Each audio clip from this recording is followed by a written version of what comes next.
today we're going to have a little cruise around in the P100D Tesla, and then we're going to go for a drive in a rather old school performance car, an 18-year-old Porsche 911 Turbo. And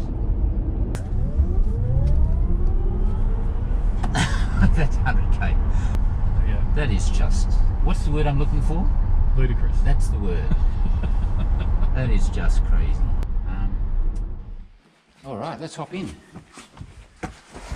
All right, so welcome, Mark. My turn. Yeah. So we're out of the. Windows down or windows up? You can do whatever you like. I'm thinking windows down to hear it. Oh, you'll hear it. I know. All right. This is not standard, this Porsche Turbo. This is a 2000 model 996 Porsche Turbo, and it's been modified, and it's a bit loud. Sorry. Here we go.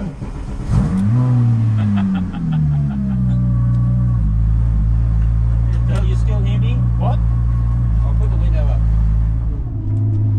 I can't imagine doing a long trip in this. It wasn't as bad as you might think.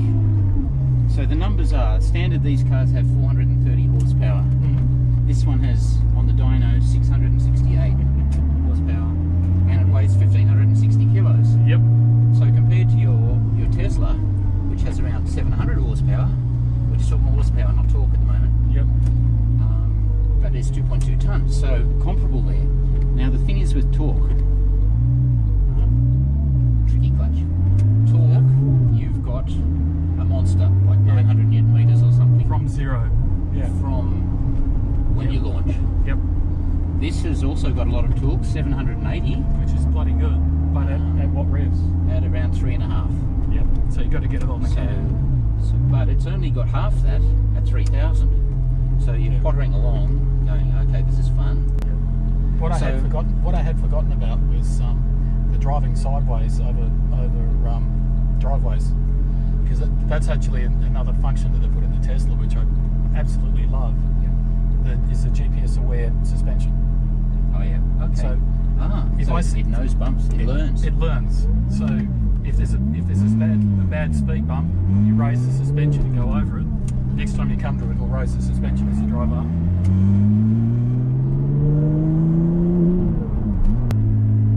Look, these cars, you know, they have a reputation for being bulletproof because this is not the standard 911 motor. It's the Metzger, the GT1 motor. Right. That was used in the Le Mans car. It's a completely different motor to the one in the base model Carrera that I previously owned, which had problems with oval bores and IMS bearings and leaking seals and things like that. Mine never had those problems, but this one, it's not a drama, I'm told. However, every time you look at a 911 Turbo, they go, oh, it's been fully rebuilt. You go, why did it need to be fully rebuilt if it's so robust? So that kind of puzzles me a little bit. Oh, there is something about people driving them hard too. Lots of satisfying burble and pops, you know, pop, pop, pop, pop, pop. 1.4 bar of boost, so it runs 20 pounds boost, which is a lot of boost.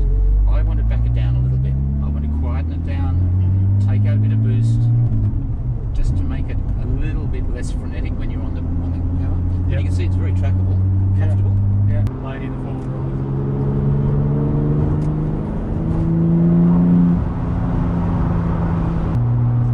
So at the moment, lovely car though it is, expensive stereo, quite impractical. You're not likely to get distracted by your phone though, because you wouldn't be able to take a phone call in this anyway. That's right. It's not very pleasant, is it? It's not really too loud. Although I do have Bluetooth with the expensive stereo that I can't use. It'll ring, but I won't be able to hear them. The thing that always sticks in my mind when I get back into a petrol car is, even though they're very responsive, there's still quite a bit of lag. You can feel that lag, and then it goes.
Absolutely. They were still half a K away and they would have gone, what the hell?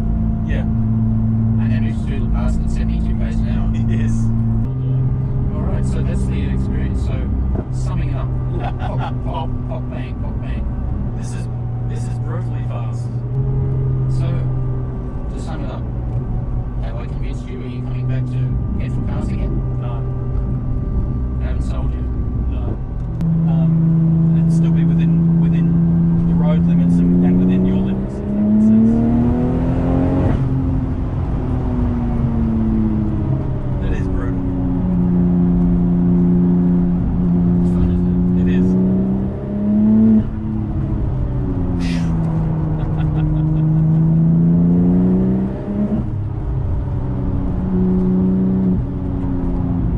Oh, he's slowing down a bit, he might be alright. it? He's going into... Here comes the Lambo. Guys. Here comes the Ferrari, guys. And the third one.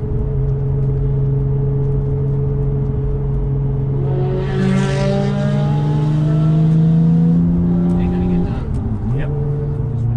Here he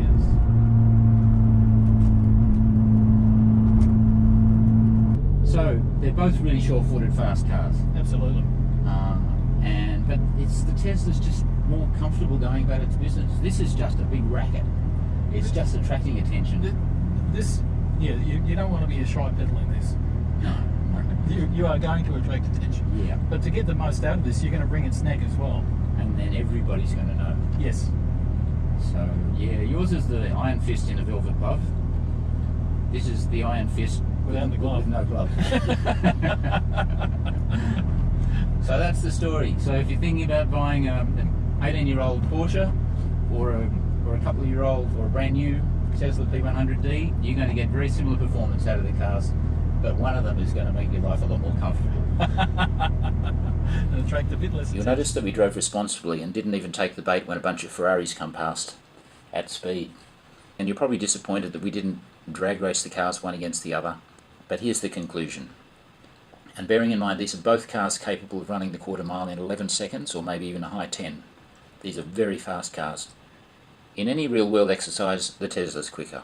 By the time you've changed gear, got on boost, the Tesla's already got 4 or 5 car lengths on you because of the instant torque that it has.